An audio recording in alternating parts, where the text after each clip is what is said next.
So when I came here, I met a beautiful lady. And I told this lady, "You're so beautiful and God loves you." And when I said those words, I began to cry and I said, if only you can believe what God says, you don't know the kind of potential that is there in you. So she asked me a question, how can I actually practically experience this? You are singing a hymn, Lord, you open my eyes that I begin to see things. Open up my eyes that I begin to see things that are unseen. things that are unseen. And we are champions in things seen. And that's why I told this lady, and she asked me a question, can you show me practically how is it possible in my life? So I said, okay, I'm going to change my topic for you. And this is the topic that God wants to give you, that when you understand the power of the Word of God, you begin to see the unseen absolutely clearly. But you see the unseen with the eyes of faith, and the eyes of faith is, has anybody ever seen your face in the mirror? Nobody, praise God. I'm asking you, have you ever seen your face in the mirror? Why do you want to see your face in the mirror? Because nobody has ever seen our own face. We have only seen the reflection of a face. And when a group photograph is taken, you'll say, hey, that's me. How do you know that's me? You have never seen with your own eyes. You are seen through the mirror. And the unseen to see is all about seeing through the mirror called the Bible. The Bible is a spiritual mirror that will reveal to you everything in the spirit, but you cannot sense it with your senses. The only way you can see is by faith in the written word. So, praise God. So today we are going to study on the prevailing word of God. What happens when you go through challenges? Do we go through challenges? Do we go through trials? And are those trials and challenges talking to you? Has anybody ever experienced worry? Now, when you are worried, you are thinking on many things what Jesus said. No, I'm asking you, I want to learn from you. You think on many things that Jesus said. Or you are thinking of everything else but what Jesus said. So my thinking is where I either operate in faith or I operate in fear. Either I operate in what God's system says or operate in what the world has been educating me. Right from childhood, the world is training every one of us to think and believe on things seen. When you are in school, they only taught you to believe things which are seen. You went for further education, again it is all about things seen. And when you came to a Bible class, the Bible teacher said, listen, I'm going to teach you everything in the Bible on things unseen. But they are recorded in the Bible. Brother Freddy, can I talk to them about you just now? Please don't get annoyed. No, go ahead. Okay. In the car there was one lady, his wife, and there was an invisible lady also in the car. But Freddy likes to only hear his wife's voice. So he lowered her voice, and when she said left turn, nobody heard it. But that lady was not at all angry. She kept rerouting. And we were believing we were going in the right direction. Till I said, something is going wrong. And the wife who was driving is saying, yes, I know something is going wrong. But Freddy is saying, only 7 minutes more. My brother Fred is not saying left, right or anything. He's saying only 7 minutes more. And then slowly it went to 12 minutes more. Are you following? Yes. What do you think would have been happening? The lady he had lowered the voice, she's speaking, but neither my sister nor I can hear it, right? So she said, can you increase the voice? Freddy was good enough to give me the mobile. And now I started telling, and the lady was also telling. When we were just 3 minutes away from here, I suddenly fell asleep. What happens when the navigator goes to sleep? But thank God that lady did not go to sleep. So we reached our destination. Did sister take instruction from that lady? Yes. So also in challenging times, there are two voices talking to you. One is what your trials are going through. And two is what God is talking to you. Not at all. God can talk to you if that word is inside you. If the word is not inside you, only one talking is going on. What does it say? 35. A good man or a God? A good man. Let's be clear. God or man? Clear? Any doubt? No? A good man out of the good treasure of his heart brings forth good things. So who is supposed to bring good things in your life? Good man. But a good man will bring good things in your life. How? When those good treasures are in your heart. What if that man has got no good treasure called the word of God in his heart? Will he ever be able to bring the good things? So please understand the system in the kingdom of God. First, you plant the word of God, the seed in your heart.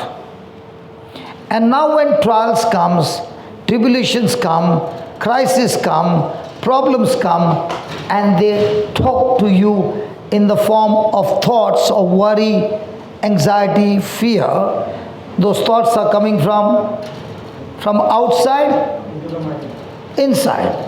And the word of God that you have planted inside your heart, that word is also talking to you from inside. So there are two voices talking to you. Voice talking from outside and the word inside you also talking to you. Can the word inside you talk to you? Let me give an example. A person went to the clinic for a routine checkup. Thank you, checkup. And after 2 days, the doctor found that that person has got blood cancer. And the doctor said, I've got bad news for you. You got blood cancer. What is the response of that person? He's dancing and saying, thank God I'm going home early. Yeah? No. Or is filled with fear? Okay, now he has left the clinic and is going on the way. Is the doctor walking with him? But are the doctor's words walking with him? Yes. Now, how many times do you think the doctor's word will talk to him? Only in the clinic. After that he has forgotten. So those words are talking to him continually and he is giving ears to those words. Nobody is walking with him and still is crying. Possible? Is he giving the news to his loved ones? After 1 week, what happens to his condition? Worst. But actually speaking, it was a blood report of somebody else. After that, the doctor called up and said, we made an error of one alphabet. This is not your report, somebody else's report.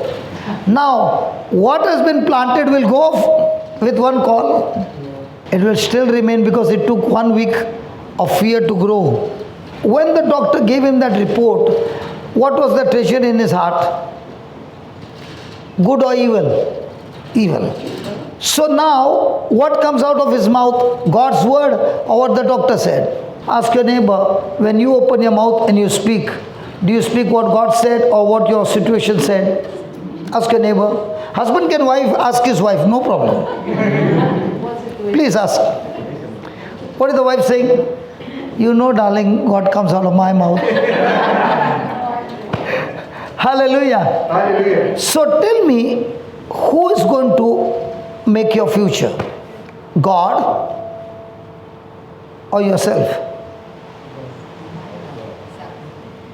Who's going to bring good things in your life? Please look over there. What is, these are not somebody's words. These are Jesus' words. He is saying, a good man. Now, how will I know who is a good man and who is an evil man? Hello? How do you know you are a good man or an evil man? Good man brings good fruits. Now, how do you know you are a good man or an evil man? Bring the good things. Okay, let's see. Now, there were 12 leaders sent to spy the land which is flowing with milk and honey. So after 40 days they returned, and let's see now what happens. They went and came to Moses and to Aaron and to all the congregation of the children of Israel unto the wilderness of Paran to Kadesh, and brought back the most powerful thing in this world is word. Everything in this world is ruled by word. Everything in this world is created by. Everything in this world changes by. So they brought back what? Word. Unto them and unto all the congregation, and showed them the fruit of the land. And they told him and said, we came unto the land where you sent us, and surely it flows with milk and honey, and this is the fruit of it. Have you ever heard it this way? I know that Jesus is a mighty healer. Have you heard that? Jesus is a savior. Have you heard that? Jesus is a powerful deliverer. But, can you please keep me in prayer? What is that but saying? When does a person use the word but? What is said is not right. What he said first is not what he believes. After the but is what he believes. So they are saying, surely it flows with milk and honey, and this is the fruit of it. But the people there are strong. The city walls are strong. They are very great. And not only that, we saw the children of Anak. We actually saw giants. Let's go to the 30th verse. Now, 10 spies brought back. What word is she giving you? What word are you giving them? I just saw you all three talking. What words are you all exchanging?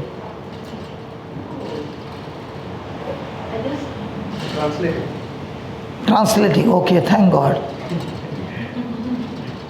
Praise God. Because every time you open your mouth and you speak word, or somebody speaking a word to you, remember they are transporting something that they got to you. So after 40 days, they came back what they found, and they are transporting to others what they found in form of words. So they said, the land is surely flowing with milk and honey, but the people are strong. The city walls are extremely strong, and these people are giants. Now what did they give them? Words of faith, right? Words of fear, okay. And Caleb stilled the people before Moses and said, let us go up at once and possess it, for we are able to overcome it. Now, did the 12 go together? Yes. Did they all saw things together? Yes. But how come Caleb is saying, let's go now? And 10 are saying, hey, don't even think of going there. They are very strong. So is it possible two people are facing the same situation? One is speaking, we can go and take it now. The other one is saying, no, Baba, don't go there. Possible? Yes. So every day in your life, what kind of transportation do you carry? Everybody has got transporting vehicle called my tongue. They brought material from that land saying very dangerous. Caleb is saying, we'll go now only and take it. Why is Caleb saying we can go and take it and they are saying no, we can't go it? He believed what? That they could do it. Are you sure they could do it? Read that correctly. The discouraging ones said they're too big to become, they're too big, they're too powerful. They had the discouraging ones. How come Caleb is saying we will be able to take it? Because he has faith. See, whenever you say he has got faith, there has to be a promise which is unseen that is giving you the confidence to believe in faith. So why is Caleb saying we can go up at once and take it right now? Which one, brother? When you go to the immigration office, let's say you are traveling to India and you reach there and then they say, show me your documents. The document, no, it's at home. Will you be able to travel? Do you need to present your documents? So what kind of documents you present when there are trials in your life? See, listen, it's a battle between faith and fear. And you are the person who can activate both. You can activate faith, fear goes off. You activate fear, faith goes off. Can you put two gears together, reverse and forward? Anybody driving car? That also. Do you drive a car? Yes. Can you put both the gears together? No. Either you put drive or you put reverse. Now when you put reverse and you say Psalm 91 and you press your accelerator, that car will go in front. Sure? No. Will it bang the wall? Then you have got an excuse to say, the devil attacked me. Did the devil attack you or your gears? Yes. So who is in charge of putting the gears? Who is in charge of opening your mouth and speaking? Yeah. Is it clear? So Caleb is saying we'll go up at once. Now look what the men say. But, again but. When there is a meeting, do you all use the word? Somebody said, hey, but. When there's argument, husband-wife argument sometimes, not always, at least once in a while. Do you use the word but? And she says, but. I know what you're saying is right, but. Does that happen? May I? Did you tell them not to talk to me? Nobody's talking to me now. Shy. Now, do you know shy is pride? Do you know shy is pride? Pride is anything that you are thinking about self. So on a curtain rod, this side is arrogant, is always talking, I. On the other side is shyness, is also thinking, what will people think about me? Shyness is also pride that keeps a person in a bondage all his life. But, can you see the word but? But, the men that went up with him said, we be not able to go up against the people, for they are stronger than we. Look at the next line, what God says. This is what God says. And they brought.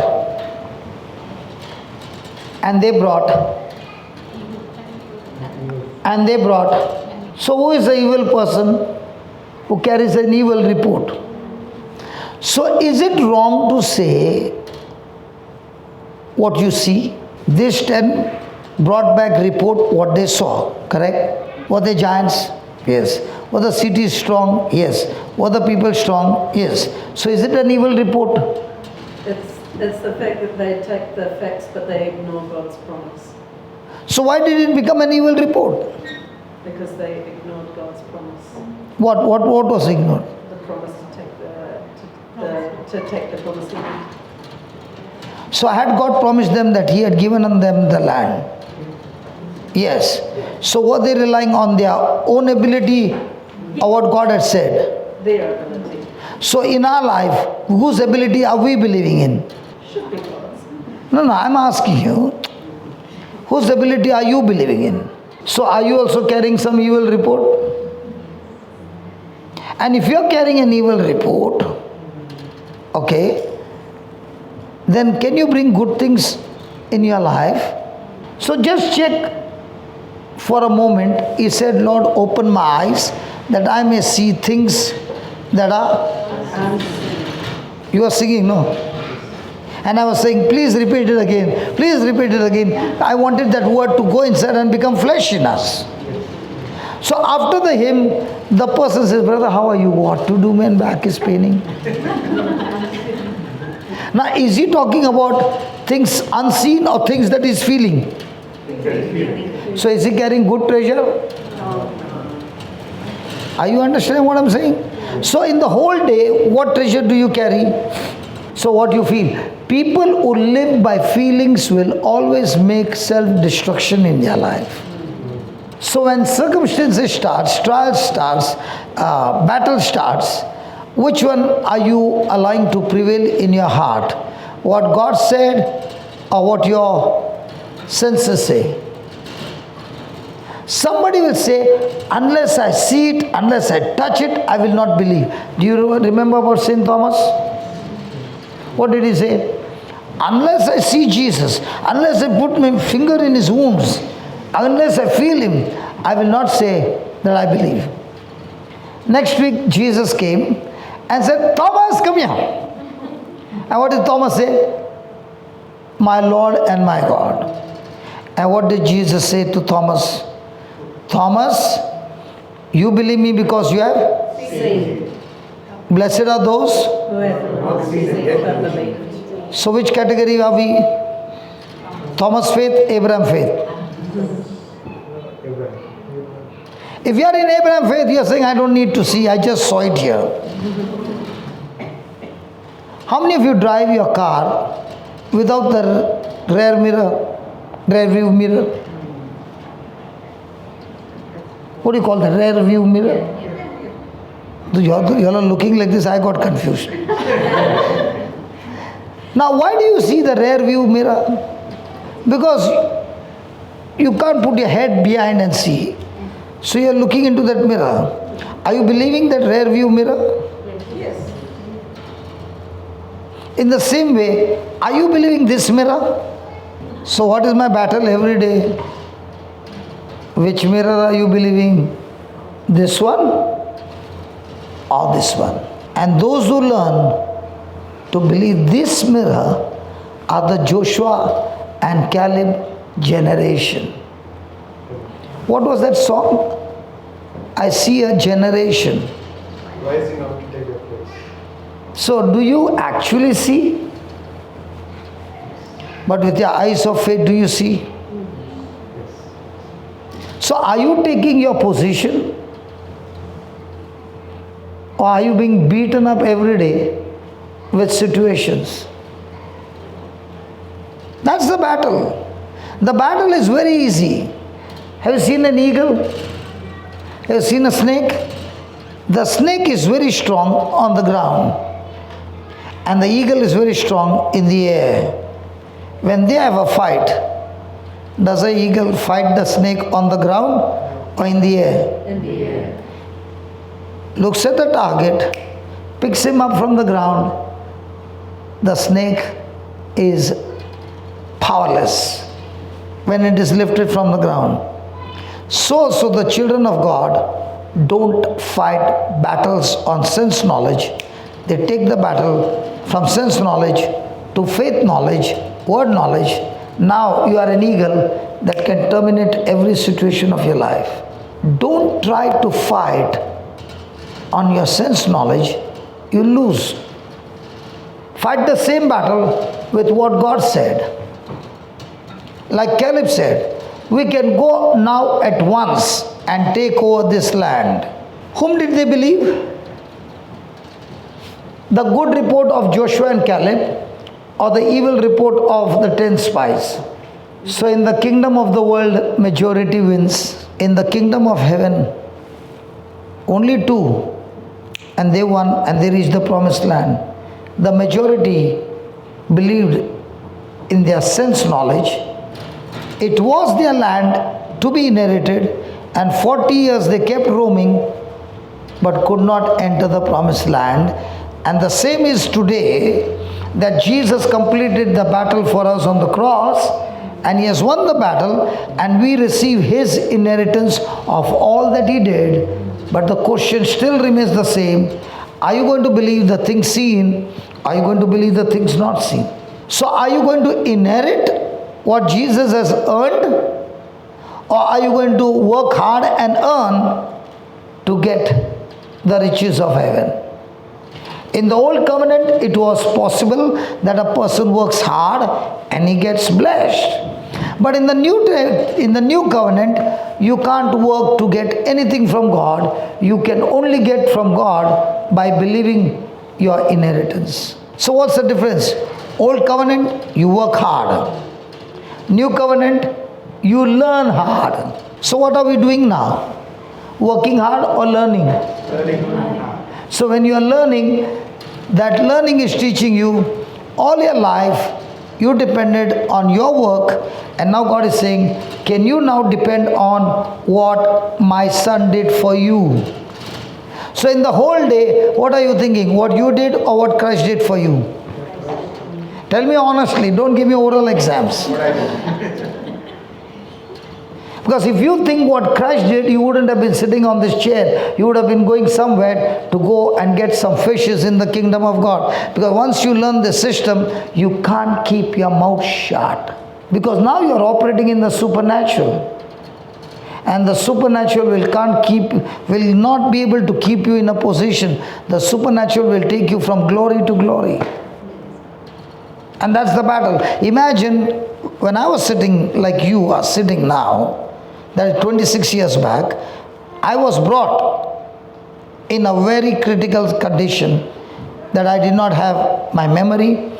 I had demonic problems, I had sickness problem, I had sin problem, I had addiction problem, I had only problems.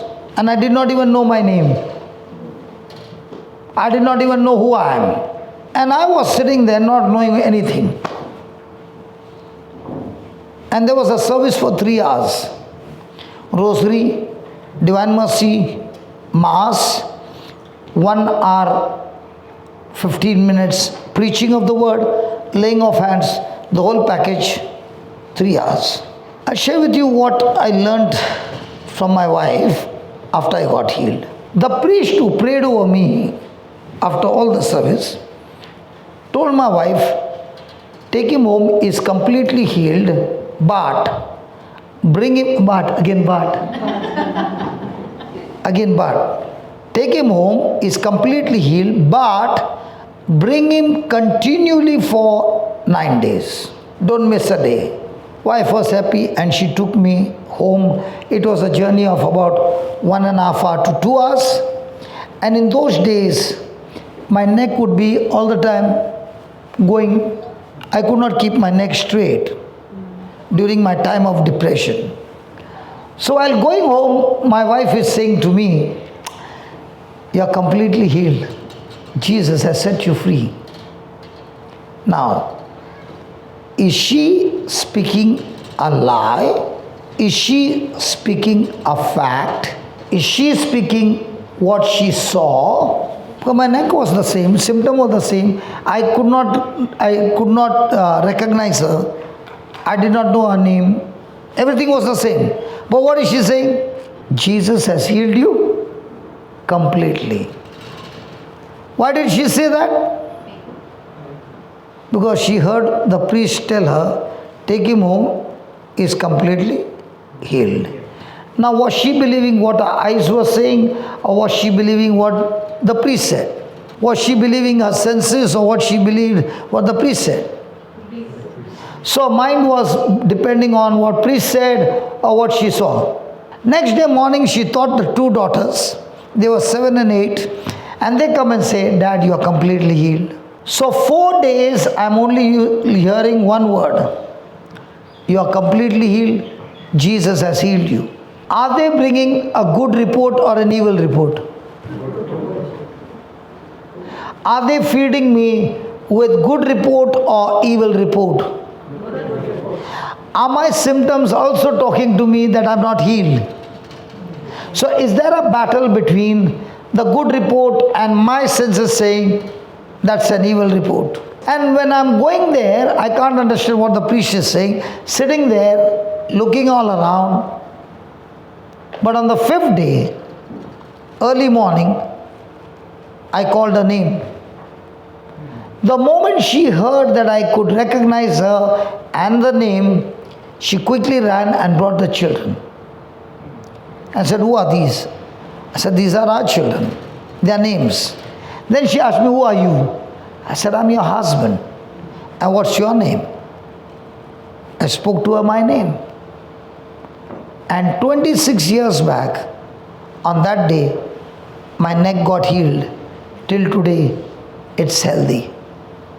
Now, what was the report that they used continually for 5 days?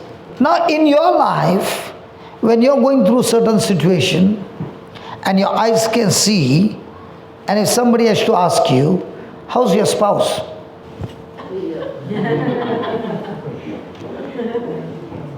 How are your children? Keep them in prayer, please. Now, are you speaking the seen or the unseen? So, who is blocking them from coming to church? Your words. Who is the biggest enemy? Your words. Instead of speaking the truths, you are speaking facts that are causing self-destruction in your life. Now tell me, are you a good man or can you look at your neighbor and ask your neighbor, good man, evil man? What is the neighbor saying? See, listen, we can laugh and do all those things, but each one knows the kind of battles we go in our life. And God is saying, before they need correction, you are the main one who needs first correction. Because remember, in the kingdom of God, the title matters nothing. Title matters zero. The Pharisees had a very big title, but zero. The publicans had very bad title, but they renewed their mind and they listened to Jesus' teaching and they were promoted. The Pharisees could not get one headache out. And this fisherman, have you ever seen a fisherman? In India at least? Yes. Any Indians here? Yes. Have you ever seen a fisherman? They are the most polite people, the most mannered people, the most disciplined people, the most humble people, and their language is very, very soft spoken. And Jesus of all the world has to choose them. Many a times I ask Jesus, why did you choose the fisherman? Why did you choose somebody from other profession? He said, it's very simple. Fishermen don't fish at the shore. They go deep sea to fish. But people who are not fishermen, they stand at the bank and... So the person who is the fisherman, he tells his wife, make the pasala ready, I'll be back. And he goes deep. Are we fishing inside the church or going deep? Do you know why the playgroup doesn't increase? Because everybody wants to fish inside the church. But the real fish is outside. When you come inside and you get the teaching, you just got fresh fuel. Now take this fuel, practice it out and get some fishes inside. The prayer group will increase. You must have your own principle set. when I'm coming next week, Lord, help me to get one fish. Until I get one fish, I will not come. And if everybody makes that commitment and goes fishing for a week, this all will be too small. Ask a neighbor, from how many months you are coming? In all these months, how many new fish you brought? When I got touched, I would see to it next week when I'm coming, there would be 6 or 7 caught every week. And I learned fishing not inside the church, I learned fishing on the streets. That's why I always like to talk two-way, not one way. Because I've learned it on the street. You talk, he talks, I talk, we both talk. But by the time we finish a talk and we meet next week, he says, hey, it worked, man. So please write down, in challenging times, it may seem as if our faith is not working, and many times what happens? Many times we are tempted. Anybody has ever been here tempted to give up on the word? Hello? Yes. Have you heard the word tempted before? What is tempted? Hey, what is tempted? You never got temptation. I'll remember this. People in Auckland don't get tempted. Praise God. What is temptation? Write down. Temptation is pressure applied to change my direction, to take me away from what God said. Let's take an example. Was Jesus tempted? When? After the fast, okay. Okay, let's go and see the temptation of Jesus, Matthew 3. Are you ready? 16. And Jesus, when he was baptized, went up straight out of the water, and lo, the heavens were opened unto him, and he saw the Spirit of God descending like a dove and lighting upon him. And lo, a voice from heaven saying, this is my beloved Son, in whom I am well pleased. So when heavens opened up, what did Jesus hear? And lo, a voice from heaven saying, this is my beloved Son, in whom I am well pleased. Did he hear the voice? Yes.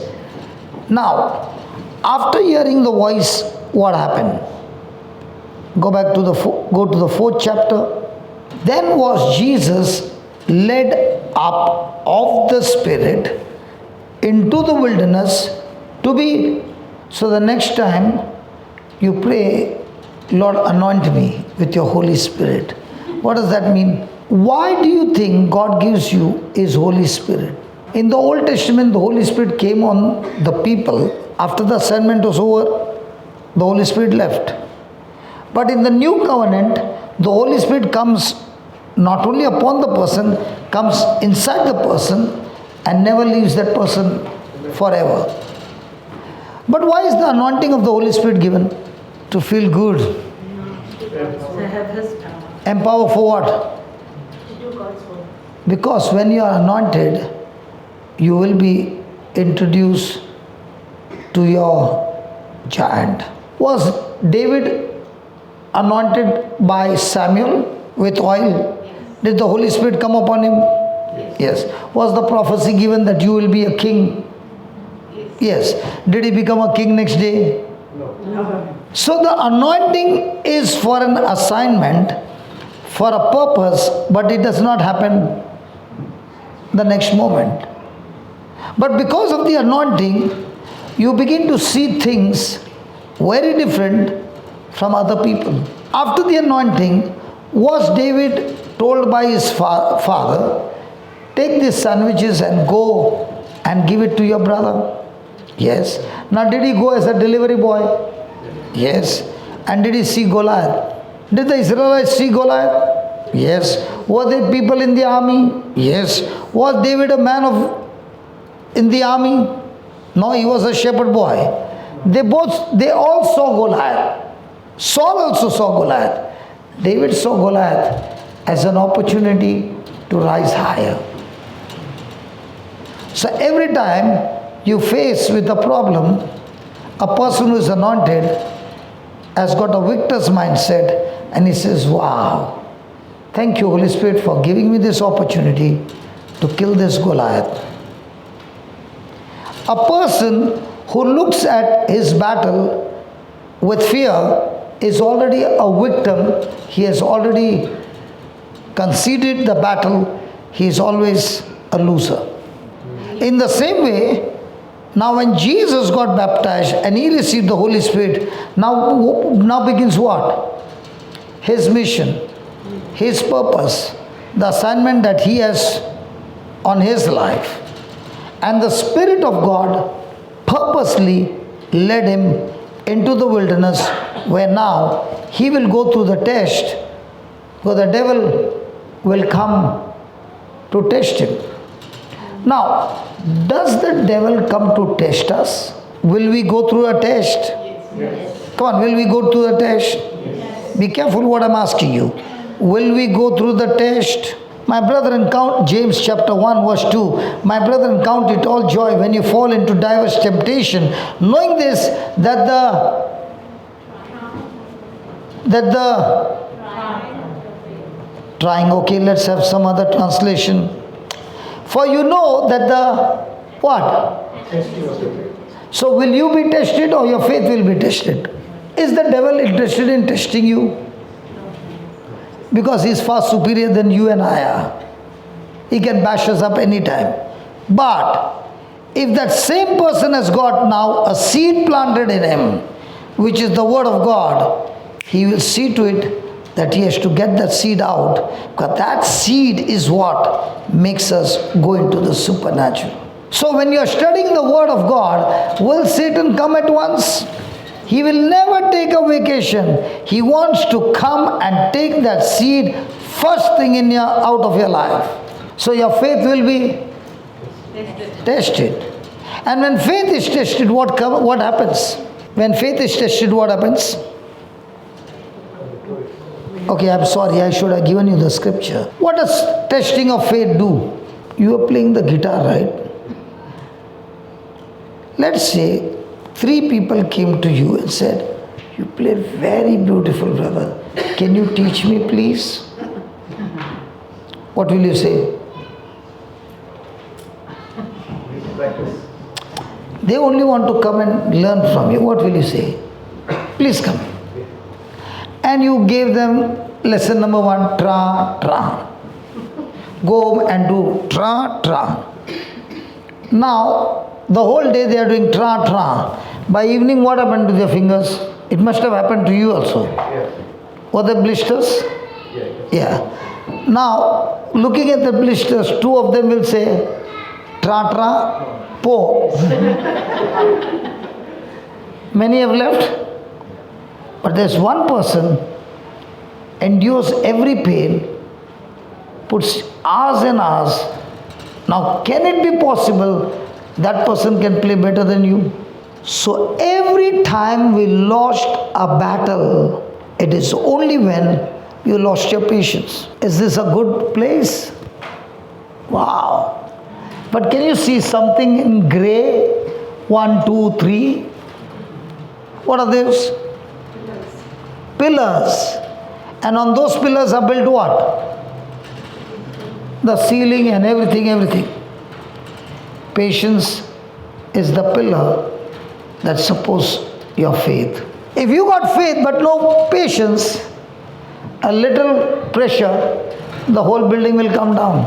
Have you ever seen a building being constructed without pillars? So the testing of your faith does what? Helps you to grow in. Has any time anybody lost patience? When does a person lose patience? When the person has lost in the testing of faith. Because when your faith is under pressure, patience come to your rescue. So write down what is patience. Patience means to be consistently, remaining the same irrespective of change of situation or change of people's comment. Has anybody ever lost patience? Every time you lost patience, you lost your reward. Every time you lost patience, you lost God's destination. But look at the next line. But let patience have a perfect work in you, that you may be perfect, entire, wanting nothing.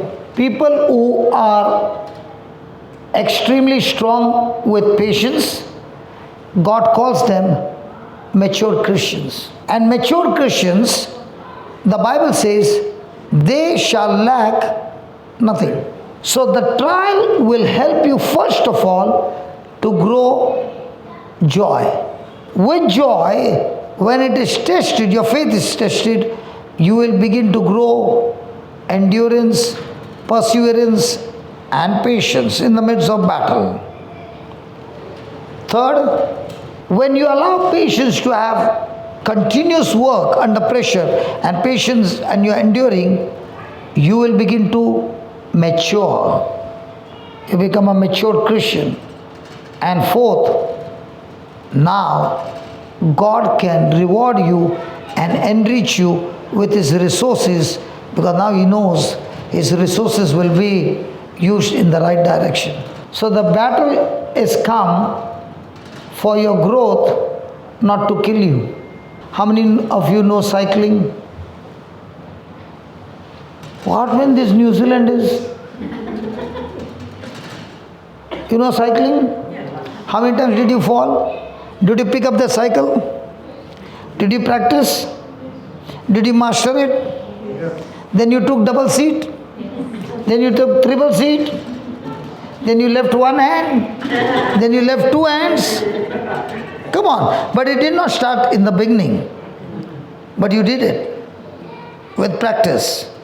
But there can be some people who fell one time and never went close to that cycle. They even had bad dreams. Did they master that cycling till today? The same is with the Bible. There are going to be battles. There are going to be trials. But God is saying, use my promises, face them, fight the good fight of faith, and turn it into joy. First thing that comes to your heart is when you believe the promises of God, is you are joyful even in battles. Was Jesus joyful when He embraced the cross? Come on. Yes. Who said yes? Come here, let me just take one hammer and see. Was He joyful? Was Jesus joyful? Jesus was joyful. A reason is, no? Oh my God. I thought you would agree with me. Let me show you the scripture then. Jesus was extremely joyful. Look at Hebrews 12:2. Hebrews 12:2. Looking unto Jesus, the author and finisher of our faith. Where are we looking at in the midst of our trial? Are you looking at the person troubling you, or are you looking at Jesus? Looking unto Jesus, the author and finisher of our faith, who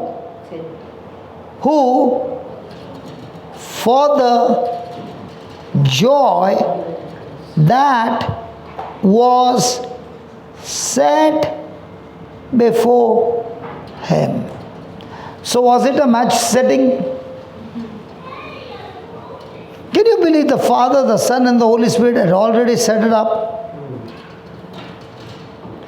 That's why Jesus' death is not an accident. It's not a murder. It's not a martyrdom. It is a well-planned setup by the Father, the Son and the Holy Spirit. And when everything was going as per the plan, Jesus was full of joy. Let me give you an example for you to understand what is joy. Pilate said, I don't find any fault in this man.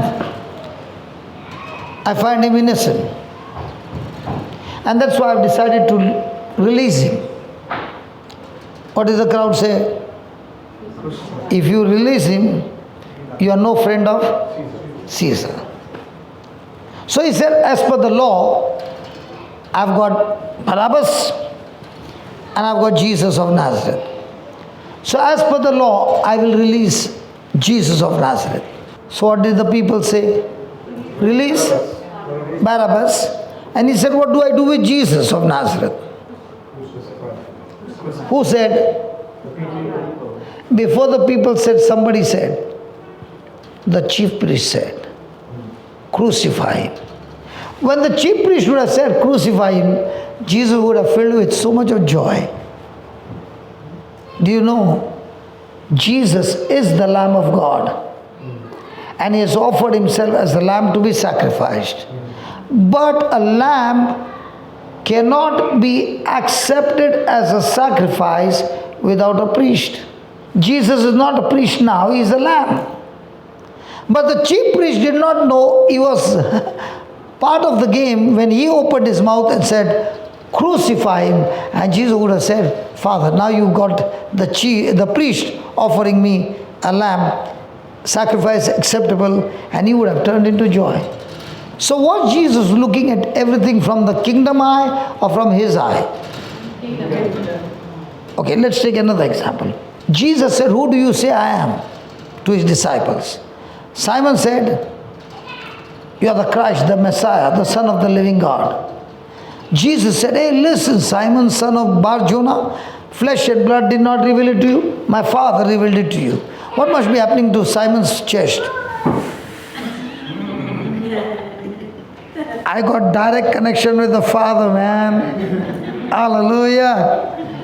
And after 4 verses, Jesus saying, I'll be going to Jerusalem and they will hand me over to the elders where I will be crucified, and on the 3rd day I'll rise up again. Now what does Peter do? Anyway, he has heard the Father. So he takes him to the side and rebukes Jesus. And says, I will not allow you to go there. And what does Jesus say? What does Jesus say? How come Simon 1 day, 1 minute, chest out? Okay, now Jesus is in the Garden of Gethsemane, and there comes Judas and comes and kisses him.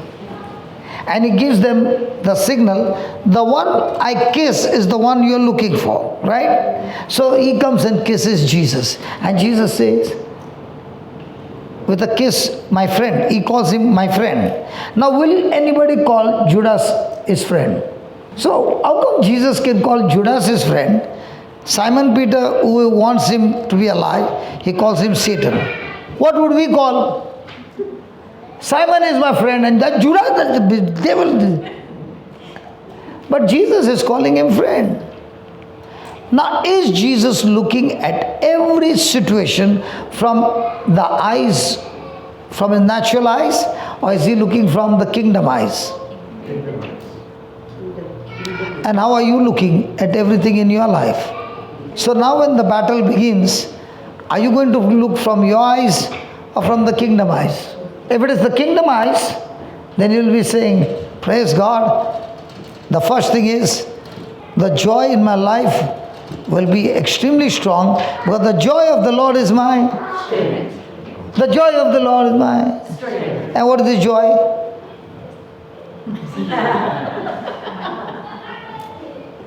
Come on, the joy of the Lord is my strength.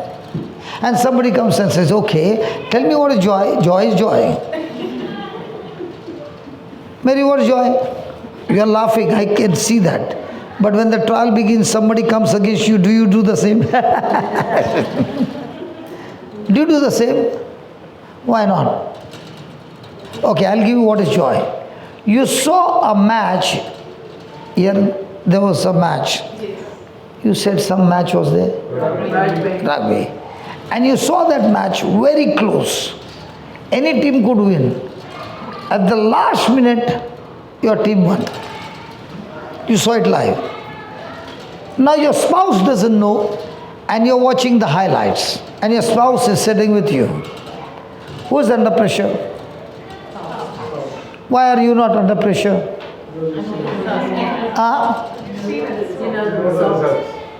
Sorry?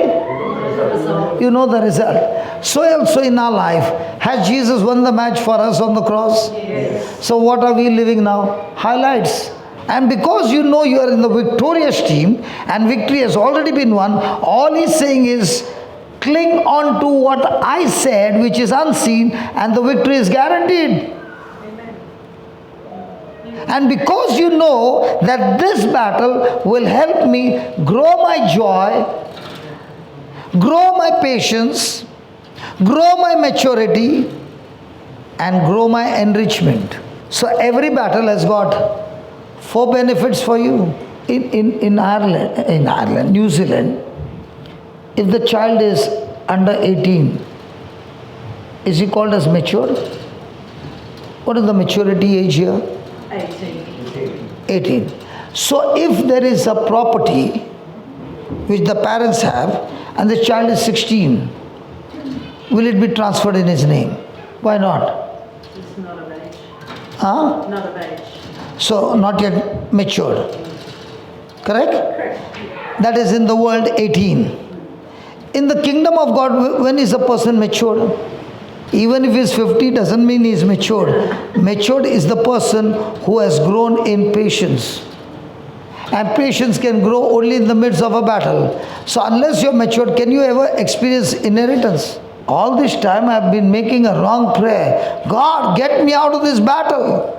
And if God gets me out of this battle, when will I ever grow matured? Can you ask your neighbor, kingdom of God matured? And if you are matured in the kingdom of God, every day you are enjoying the inheritance. You don't work hard. You work hard to believe, and that believing helps you to grow your patience and you begin to mature. Now, even under extreme pressure, you are not crying, you are not cranky, you are not complaining, you are not grumbling, you are not bitter, you are filled with joy, you are filled with love, and you can see supernaturally your resources multiplying, which you can now use in the kingdom of heaven. Will a mother give a matchbox to a small child to play? Why not? The child will light the fire on the curtain and start dancing. See, fire, man. And then say, Mommy, come and see what I did. Why? The baby does not understand. So also in the kingdom of God, you can grow the fruits, the treasures of heaven under battle. You cannot gather treasures of heaven when everything is peaceful. So the next time the battle begins, you are going to say, it's time for gathering the treasure. Who for the joy that was set before him endured the cross, despising the shame, and is sat down at the right hand of the throne of God. So when you are looking unto Jesus in the midst of your battle, he is the author, he is the finisher of our faith. Praise God. Hallelujah. So let's go back and see what were we studying. Testing of your faith. We finished this. Temptation. Thank you, Lord. Temptation. And when he had fasted 40 days and 40 nights, he was afterwards hungered. So what was Jesus fasting and praying about? 40 days, 40 nights. He was meditating on the suffering. No, I'm talking about when he got baptized. Before he started his ministry. It's his ministry. Before he started his ministry, 40 days, 40 nights he was praying and fasting. You tell me no. Why are you telling only Mary? To give him the strength. Huh? To give him the strength. What was Jesus praying and fasting for 40 days? Verse 3. And when the tempter came to him, he said, if you be the Son of God, command that these stones be made bread. And Jesus answered and said, it is written, man shall not live by bread alone, but by every word that proceeds out of the mouth of God. So, was the devil tempting him to turn stones into bread? Yes or no? Yes. Sorry. Is that door locked? In the same way, Jesus was for 40 days and 40 nights locking up something that cannot be taken by Satan. He was putting a lock. And Satan came to take that which he received from his father. This is my beloved son. And Jesus was praying about that one line, the Son of God, for 40 days, 40 nights. And with all the scriptures that he had learned, he began to go through the prophecy. What is the role of the Son of God? And that's why the temptation was not of stones into bread. The temptation was the temptation was Satan saying, if you be the Son of God. I'm asking you a simple question, okay? Do you make coffee? Yeah. Is coffee bitter? Yes. If you want to offer me coffee and I said I want the coffee sweet, please listen to my question correctly. If I say I want my coffee sweet, what will you do to make my coffee sweet? Listen to my question correctly. If you want to make, if the coffee is bitter and I said I want the coffee sweet, what will you do to make the coffee sweet? Listen to my question again. The coffee is bitter, I want it sweet. Add sugar. You're not understanding my question? They also getting confused with my question. I said, I want my coffee sweet. Okay. What will you do to make the coffee sweet?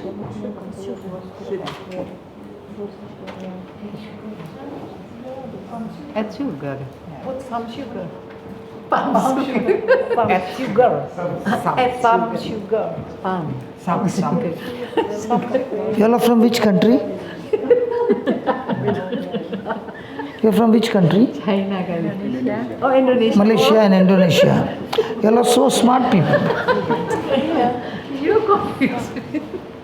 What will you do to make the coffee sweet? Hmm?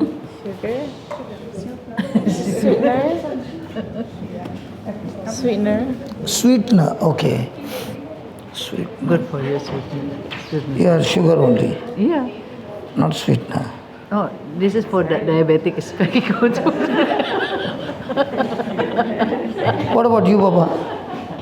Spanish people don't understand English. Milk? Milk. And you? Sorry, I didn't get the question. How will you make the coffee sweet? Sugar? What about you? Are you talking about the coffee, the raw coffee, or the final coffee? The final coffee. I took a sip and it's bitter, man. I asked them one question, simple. If I want the coffee to be sweet, what will I do? Now, can I get an honest answer, please? Final. Tell me the honest answer. When you said sugar and I showed with my body language many actions, did that stop you and began to make you think again? Yes. Did that put pressure on you? Yes. Did you feel like getting confused? Yes. Now, something that you know in the natural and you have been using it all your life, but when I've asked you the question again and again, it caused wavering, it caused doubting. Now imagine what Jesus is going through, that Satan is asking him the same question 3 times. Watch this. If you be the Son of God, command these stones be made bread. And Jesus answered him and said, it is written. Jesus did not get into any discussion, any argument. He filled the tempter's mouth with scripture and hit him. Then the devil took him up the holy city and set him on a pinnacle and said unto him, again, what? If you be the Son of God, cast thyself down, for it is written, He will give you his angel charge concerning you, and in the hands they shall bear thee lest at any time you dash your foot against a stone. Now this time he used the scripture and said, it is written. But the key is, are you the Son of God? Okay. Jesus said to him, it is written again that you shall not tempt the Lord your God. Look at again. Again the devil taketh him into an exceeding high mountain and showed him all the kingdom of the world and glory of them, and said to him, all these things will I give you if you will fall and worship me. And Jesus said to him, get thee hence, Satan, for it is written, thou shalt worship the Lord your God, and him only thou shalt serve. So did Jesus use 3 times, it is written?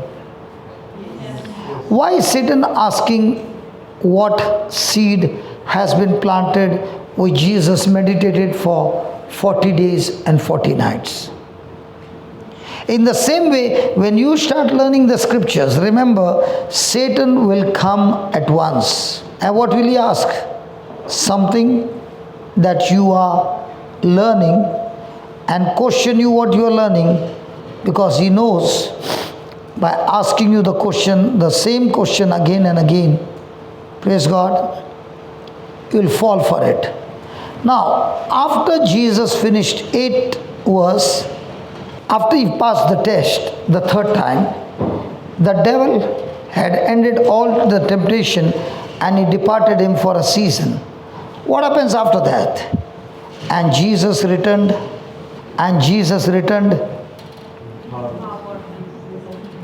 So when does the power start operating in your life? You get the word. And when the word is planted in your heart, remember, Satan will come at once. Why is he come at once? To take away that word. And if you, with confidence, has passed the test, now you are not returning back the same. You are returning back with the power of the Holy Spirit. Now your life is with signs, wonders and miracles. What happens to a person who says, God, let your fire come upon me, and the Lord now introduces you to your battle, and the first thing you say, God, get me out of here. Did you ever pass the test? And if you have not passed the test, will you get the victory? So the battle is a good news or a bad news? But do we know that it's a good news or a bad news? Because all our life, the moment we see disturbed waters, the first thing we say, like a victim, get me out. But the Bible teaches us that when the angel came and disturbed the water, the one who jumped into the water first got completely healed. You remember? Do we like to jump into disturbed water or calm waters? Which life do you prefer? Comfortable or uncomfortable?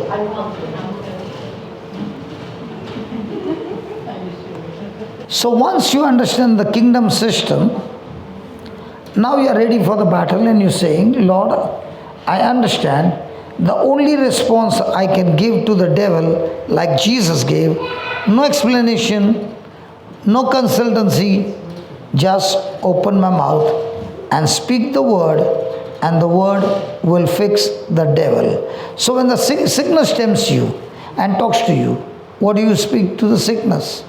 The word of God, or do you talk to God about your sickness? Do you talk to that sickness, or do you talk to God about your sickness? Can you be honest at least here? Normally talk to God. Most people talk to God. Mostly people, they pray to God about their sickness. Praise God. But did Jesus say, do that? Who said no? It's a tea break. Father, thank you so much. Thank you, Lord, that the testing of our faith is going on now. And there's a testing of a faith between our stomach and our heart. But Lord, the stomach is more powerful than the heart. Please teach us in our life not to allow our senses to rule over our life and make our life miserable, but to grow up in faith where we bring everything to subjection to your word. Thank you, Father, that as you teach us, help us to practice as well. In Jesus' name we pray. Amen. Yeah, you can.